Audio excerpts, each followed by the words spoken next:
आप सभी को करवा चौथ व्रत की बहुत बहुत शुभकामनाएं। महिलाओं के लिए सबसे बड़ा व्रत त्योहार करवा चौथ आने वाला है। इस दिन महिलाएं अपने पति की लंबी उम्र के लिए चौथ माता का व्रत और पूजन करती हैं। करवा चौथ माता का व्रत और पूजन करने के लिए हमें क्या क्या सामग्री चाहिए होती है, वो सारी सामग्री आज की वीडियो में मैंने दिखाई है। तो चलिए पहले सामग्री देख लेते हैं। सबसे पहले तो करवा चौथ का जब आप व्रत करेंगे, एक दिन पहले ही अपने हाथों में मेहंदी लगा लीजिएगा और व्रत करने से पहले पूरे 16 श्रृंगार करके अपना पीलिया ओढ़ लें, या तो आप शादी की चुनरी भी ओढ़ सकते हैं। सारे श्रृंगार करके फिर हम ये पूजा करते हैं। करवा चौथ व्रत की पूजा के लिए सबसे पहले हमें एक चौकी चाहिए होगी। चौकी पर बिछाने के लिए हमें लाल रंग का कपड़ा चाहिए होगा। आप नया कपड़ा भी ले सकते हैं या पुराना कपड़ा आपके पास पूजा का है उसको भी साफ करके आप पूजा में यूज कर सकते हैं। इसके साथ ही हमें करवा चौथ माता की फ़ोटो लेनी है। तो आपके पास अगर इस तरह की फ़ोटो पिछले साल की रखी हुई है और फ़ोटो अगर बिल्कुल ठीक ठाक है तो आप उस फोटो पर जल के छींटे लगाकर फिर उस फोटो से पूजा कर सकते हैं। देखिए, अगर इस तरह का कोई फोटो आपके पास है तो पहले का भी आप यूज कर सकते हैं, लेकिन अगर आप कैलेंडर लेते हैं तो कैलेंडर ना बहुत जल्दी किनारे से फट जाता है, खंडित हो जाता है। तो आप कैलेंडर अगर लेते हैं पूजा में तो कैलेंडर आप नया ले लीजिएगा। वैसे भी 2-5 रुपए का ही आता है, तो आप कैलेंडर या तो फोटो ले लीजिएगा।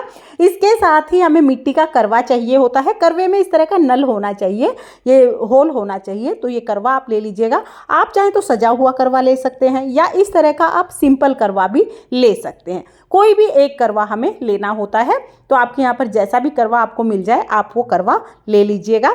इसके साथ ही हमें एक मीठा करवा भी चाहिए होता है। ये चीनी का बना हुआ मीठा करवा होता है। इसमें खील पतासे भरे जाते हैं।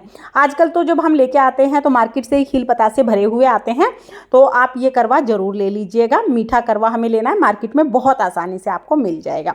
इसके साथ ही हमें अनाज लेना होता है। तो पूजा में आप गेहूं, चावल, बाजरा, कोई भी अनाज ले सकते हैं। इसके साथ ही पूजा के लिए देसी घी का दीपक लेना है। तिलक करने के लिए हम रोली ले लेंगे, साथ में हमें चावल लेने हैं और जो करवे हैं इन पर भी मोली बांधी जाएगी, यानी कलावा बांधा जाएगा और करवा चौथ माता को भी कलावा समर्पित किया जाएगा। तो कलावा आप जरूर ले लीजिएगा। पूजा के लिए हम धूप ले लेंगे, साथ में 1 लोटा जल हमें लेना है। आरती करने के लिए हम कपूर ले लेंगे। आप चाहें तो कपूर से आरती कर सकते हैं या अलग से दिया जला के भी आप आरती कर सकते हैं। तो मैंने यहाँ पर कपूर ले लिया है। यथासंभव हम दक्षिणा ले लेंगे। कलश में डालने के लिए हमें गांठ वाली हल्दी चाहिए होती है। गांठ वाली हल्दी ना हो तो आप हल्दी पाउडर भी ले सकते हैं। साथ में ही हमें एक सुपारी लेनी है। करवा चौथ माता के लिए हम लाल रंग की चुनरी ले लेंगे। नवरात्रि में माता रानी के लिए जो चुनरी आती है ना, उस तरह की चुनरी हम करवा चौथ माता के लिए ले लेंगे। तो अगर ये चुनरी आपके पास है आप ले लीजिए, नहीं है तो आप सिर्फ कलावा भी वस्त्र के रूप में चढ़ा सकते हैं। 16 श्रृंगार हम ले लेंगे। तो करवा चौथ माता को 16 श्रृंगार चढ़ाए जाते हैं।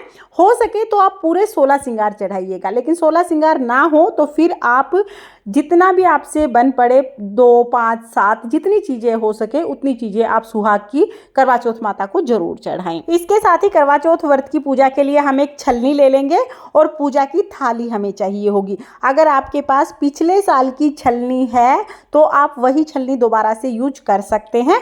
थाली आप अपने घर से कोई भी थाली जो है उसे साफ करके पूजा में यूज कर सकते हैं। तो हर बार नई छलनी लाने की जरूरत नहीं है। अगर आपके पास पहले की है तो आप वो ले लीजिएगा। इसके साथ ही चंद्रमा का पूजन करने के लिए हमें एक देसी घी का दीपक चाहिए होगा। तो एक दीपक हम ये चंद्रमा पूजन के लिए ले लेंगे। भोग के लिए कोई भी मिठाई आप ले सकते हैं। आपने कोई पकवान बनाए हैं तो आप वो पकवान ले सकते हैं। अगर मिठाई या पकवान नहीं है तो आप पताशे भी चढ़ा सकते हैं, यानी कोई भी मीठा हमें भोग के लिए चढ़ाना होता है। साथ में ही हम सिंघाड़े का फल चढ़ाते हैं। सिंघाड़े का फल अगर आपको मिल जाए तो बहुत अच्छी बात है। इस समय का ऋतु फल है, आपको बहुत आसानी से मिल जाएगा। सिंघाड़ा ना मिले तो आप कोई भी और फल चढ़ा सकते हैं। तो यहाँ पर हमने सिंघाड़ा और ऋतु फल ले लिए हैं। इसके साथ ही आप अपनी शादी का टीका और नथ पहन के ये पूजा कीजिएगा। जो आपकी शादी के नथ और टीका है ना, ये सुहाग भाग की निशानी होती है, तो ये पहनकर ही करवा चौथ का व्रत किया जाता है।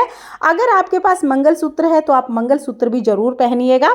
अगर ये चीज़ें सोने की हैं तो सोने की पहन लीजिए। अगर सोने की नहीं है तो कोई बात नहीं, आप आर्टिफिशियल भी पहन सकते हैं।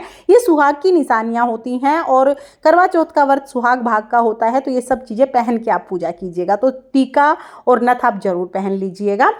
इसके साथ ही बायने के लिए हम एक साड़ी या सूट ले लेते हैं। तो आप साड़ी ले सकते हैं या सूट ले सकते हैं। यहाँ पर मैंने साड़ी ले ली है और जब आप पूजा करेंगे तो उस समय पर अपना पीलिया ओढ़ के पूजा करें। पीलिया नहीं है तो आपकी शादी की जो चुनरी है वो आप पूजा के टाइम पे ओढ़ लीजिएगा, तो शादी की चुनरी आप साथ में रख लीजिएगा। ये वो टोटल सामग्री है जो हमें पूजा के लिए चाहिए होती है। इसके साथ ही कुछ लोग डाब की सीख भी पूजा में यूज करते हैं। तो देखिए इस तरह की डाब की सीख होती हैं। अगर आपके यहाँ पर भी ये सीख ली जाती हैं तो 7 सीख हमें लेनी होती हैं। इसको ना जो करवा है इसके मुख पर इस तरह से देखिए जो होल है ना उस पर लगाया जाता है। तो आपके यहाँ पर यूज होती है तो आप 7 ये डाब की सीख ले लीजिएगा। अब देखिए कुछ लोग कलश की स्थापना करते हैं और कुछ लोग नहीं करते हैं। तो अगर आप कलश की स्थापना करते हैं तो कलश स्थापना के लिए तांबे या पीतल का एक लोटा ले लेंगे। इस लोटे पर ढकने के लिए हम कोई भी प्लेट या ढक्कन ले लेंगे। साथ में ध्यान रखें जब आप मिट्टी का करवा लेके आएंगे तो उसके साथ भी हमें ढक्कन जरूर लेके आना है। वैसे तो वो साथ में दे ही देते हैं, लेकिन अगर वो भूल गए हैं तो आप मांग लीजिएगा। ढक्कन और दिया ये वो साथ में ही दे देते हैं। तो जो भी आप करवा लेके आएंगे उसका ढक्कन साथ लेके आएँ। साथ में हमें कलश में लगाने के लिए आम के पत्ते चाहिए होंगे। आम के पत्ते ना हो तो आप अशोका के पत्ते ले सकते हैं। फ्रेंड्स ये वो टोटल सामग्री है जो हमें करवा चौथ व्रत की पूजा के लिए चाहिए होती है। करवा चौथ व्रत की पूजा कैसे करनी है, कौन सी कथा सुननी है और बायना वगैरह कैसे निकालना है, इसकी संपूर्ण विधि चैनल पर आ चुकी है। लिंक मैं आपको डिस्क्रिप्शन में दे दूंगी, उसे भी आप एक बार जरूर देखना। और करवा चौथ की सामग्री का ये वीडियो आपको कैसा लगा कमेंट करके ज़रूर बताना।